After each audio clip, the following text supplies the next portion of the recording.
waxaa mahad leh allihii na khalqay oo halkan isugu keenay maanta oo noo suurtageliyey inaan kulligeen markhaati ka wada hadno daahfurka aan maanta ku furayno garoonkan garowe ee aan loogu magac daray jenaraal maxamed abshir muuse allah u naxariisto. waxaan u mahad celinayaa dowladda puntland ugu horreeya madaxweynaha mar kale iyo shacabkeeda guud ahaan sida sharafta leh ay noo soo dhaweeyeen oo wanaagsan oo diiran. waxay runtii isoo xasuusisay febraayo 8 markii meel walba laga bananbaxay oo laga taageeray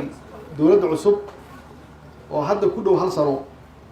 runtii waxay ii muujisay shacabka Soomaaliyeed weli inay u hamuun qabaan ama ay taageersan yihiin dowladdan halka sano aan jirsan weli. waa ku mahadsan yihiin reer Puntland aad iyo aad baan kaga mahad celinayaa soo dhaweynta jeeran. taas waxay muujinaysaa shacabka Soomaaliyeed meel kasta ay joogaanba inay isaga mid yihiin dowlad jaceylka oo fariintii annagu aan sheegnay markii nala doortay oo ahayd dowladdan waa dowlad shacab ah inay aamineen oo taageeradoodana ay ka dhabeeyeen.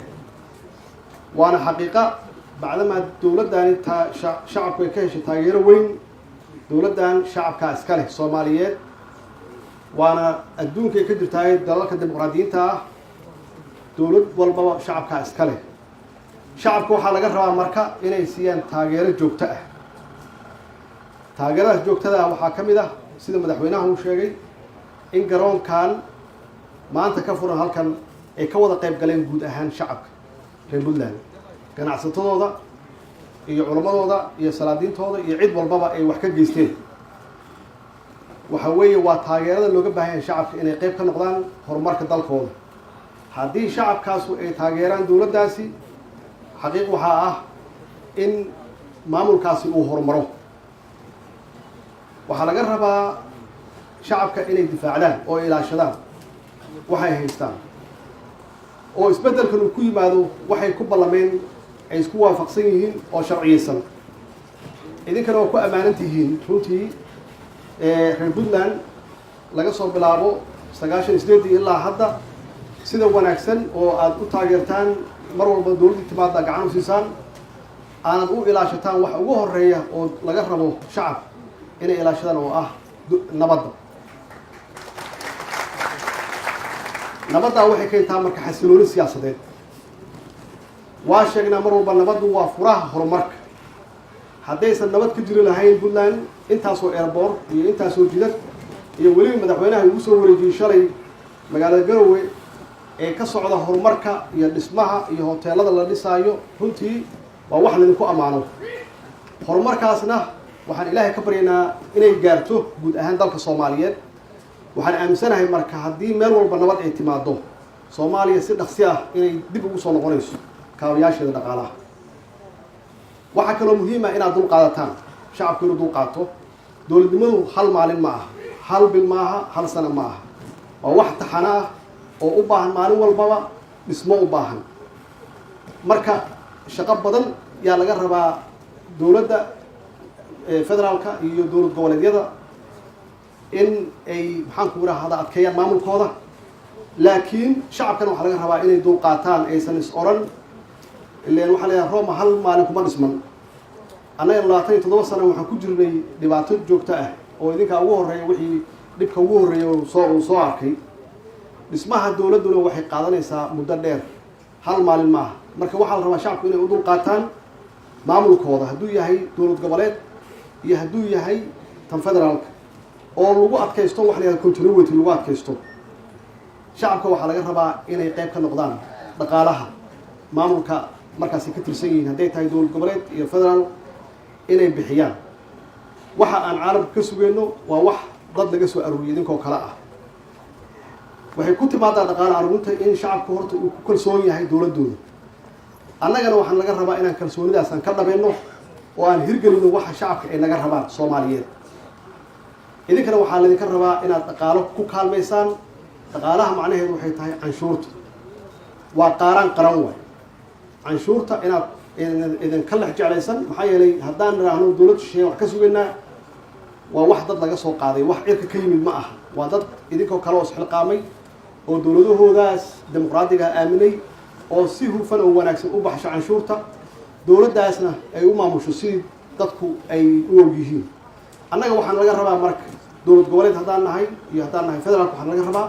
wada shaqeyn dhexdeedna ah waxaan laga rabaa dawladda dhexdeeda federaalka inay wada shaqeyn leedahay oo san khilaaf imaan maxay la haduu khilaaf yimaado waxa imaanaya wax alla wixii horumar inay istaagaan oo aan loo danayn dadka Soomaaliyeed aan loo danayn danta guud aan loo danayn marka dawladda dhexe ay nabad tahay oo heshiis tahay oo wada shaqeyn leedahay inay la shaqeyso dawlad goboleedyada iyaga naftigooda taas waxay ku imaanaysaa marka guud ahaan dalku inuu isqabsado horumarkiisa oo qolooyinka nabadiidka ah oo dhibka lagu haya aan meel uga soo wajeesano oo aan uga adkaano waxa laga rabaa dawladda annaga naga rabtaan hufnaan in waxa aad bixisaan oo canshuurihiina inaan si wanaagsan idinku maamulno oo Ilaahay hortiisa ah oo aan dib idinku soo celino adeegeeda hadday tahay biyo nadiif hadday tahay iskuulo hadday tahay jidad hadday tahay infrastructure sidaan ka arkay hadda magaalada Garowe hawsha wanaagsan oo ka socota in dib idinku soo celiyo wixii aad bixiseen oo si wanaagsan idinku maamulo tan ugu muhiimsan waxay tahay soo celinta sharafka ummadda Soomaaliyeed oo naga luntay 27 sano ka hor inaan dib u soo celino sharafkii iyo qiimkii aan caalamka ku lahayn aan soo celino taasna waxay ku imaanaysaa annagoo xiriir wanaagsan la sameysana caalamka intiisa kale oo dal walbaba aan saaxiib la nahay dal walbana danahooda aan kala shaqeynayno iyagana danahooda nagala shaqeynayaan iyadoo ay ku saleysan tahay mutual interest oo laba dhinac ah oo aysan ahayn mid dhinac u janjeerta aysan ahayn iyadoo waliba ku dhisan wada shaqeyn iskaashi iyo ixtiraam taas waxaan aaminsanahay inay ku soo noqonayso sharafka Soomaaliyeed oo ay ka bilaabatay shacabka oo ku xigto dawlad goboleedyada iyo annagoo federaalkii ah haddaan saas uga qabsano oo aan mid nahay oo aan mideysanahay caalamkuna waana ixtiraamayaan waana sharfayaan waana nala shaqeynayaan tan kale muhiimka waxay tahay amniga inaan ka wada shaqeyno dhibka koonfurta yaala Puntland iyo waqooyi iyo meel walba waa yaala dhibka kuwa lagu hayo oo shabaabka ah markay culays dareemaan khasbiyan waxay aadi karaan meelaha ay leeyihiin waad ku dhuuman kartaan oo aan isleeyahay hadda inay bilaabeen inay soo galaan buuraha Puntland isku mowqif baan ka nahay isku waxaan ku jirnaa front yaan ku jirnaa waana la wada dagaalaynaa cadawga Soomaaliya haysta oo dhibka ku haya hadday joogaan Puntland iyo hadday joogaan koonfurta hadday joogaan saas darteed waxa weeye inaan adkeeno amniga inaan adkeeno meel walba Soomaalida joogtay amniga adkeyso tan kale ugu dambaysan ku soo gabagabeynaa waxay tahay xoojinta dimuqraadiyadda